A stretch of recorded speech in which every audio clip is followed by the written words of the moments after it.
Let's get right back to the phones at 617-830-4750. Let's go to our caller from the 718 area code. Caller from 718, what's your name? Where are you calling from? Hi, JD from New York. Hey, JD, what's up? Specific question. Has the capacity of the U.S., in your opinion, to provide the opportunities for a healthy, safe, and prosperous life in the years ahead substantially diminished post-SARS-CoV-2? I ask as a well-traveled person and a first-generation American and a person of color who works remotely in IT currently, and I'm prepared to emigrate out of America after travel restrictions are lifted. Separately, speaking to relatives who work in healthcare in New York and the D.C. areas, I fear that the worst of the SARS-CoV-2 pandemic here in the U.S. is ahead of us, not behind us.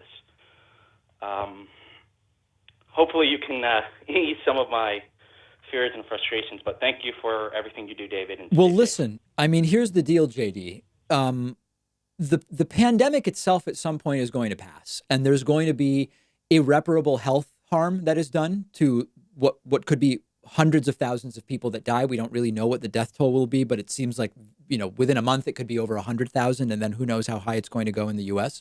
Eventually, we're going to get past it and the economy will start to recover. But what we've learned from this is that even an economy that looks pretty solid, and I talked about this on yesterday's program, is pretty fragile, right? Like it's pretty damn fragile. I mean, the stock market was near record highs, unemployment near record lows. We had consumer confidence was relatively high, inflation under control, et cetera, et cetera. And in 8 weeks, we've lost 21% of the workforce. 21% of the workforce has lost their jobs. There are people without health insurance. There are people who are in food lines. So I don't know that the pandemic will actually change the reality of this fragile economy, but the pandemic has exposed how fragile even a seemingly good economy can be.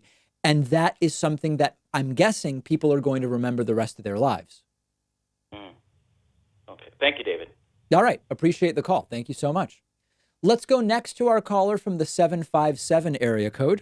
Who's calling today from 757? Hello? Yeah, that's you. Hey, David, this is Aaron from Virginia.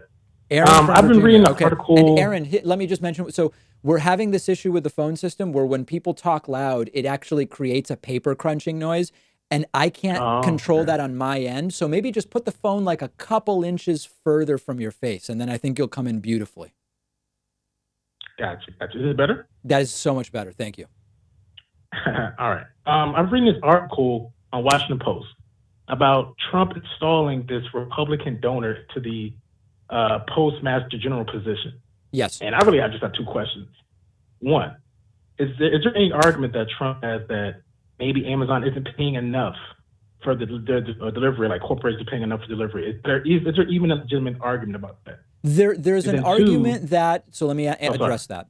Amazon makes deals with multiple carriers. So I'm not an expert on shipping and logistics, but from what I understand, Amazon, I believe Amazon in the US only uses UPS. I don't think they do FedEx, although I may be wrong. But my understanding is that in the US, Amazon cuts a deal with UPS where they are not literally paying for every package the way you or I might if we send a few packages a month. My understanding is that it's a combination of fixed fee deals plus some other amounts. So Amazon and other large shippers have always struck deals with shippers where if you only look at the per package price, it might seem like it's a loss, but you need to look at the value of the total contract. So my point is, I don't know that what Trump is saying tells us the whole picture, but I would need to investigate it more.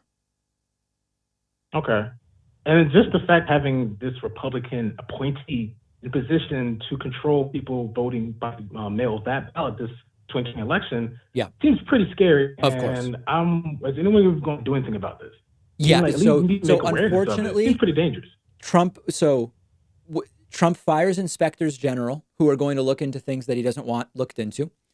Trump bullies departments into getting rid of people that are opposed to what Donald Trump wants to do. So unfortunately, this is a situation, we're between a rock and a hard place because The only solution is to remove Trump in November. And yet, Donald Trump is taking steps like appointing a friendly postmaster general who may be able to assist in not having vote by mail work. So one way would be it's going to be up to states to decide about vote by mail.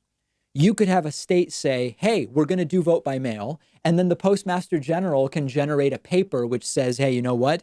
The post office would not be able to properly handle all of Florida voting by mail. And they can create all of this fear, uncertainty, and doubt to put in question whether we're going to do it. So unfortunately, our only solution is to remove Trump. And Trump is actually putting people in power who may hamper our ability to do that. I don't have an answer. It's dystopian and nightmarish, and you're right to point it out. It even seems like he could just, go on strike, have them go on strike, like say shut it down, and then they would. I wouldn't put it past him. Postal Service. I don't know what the logistics of that would be, but I wouldn't put anything past Trump to at least attempt at this point in time. And he knows vote by mail would be terrible for him, and he's going to try to prevent it from happening, at least in swing states where it could flip the results.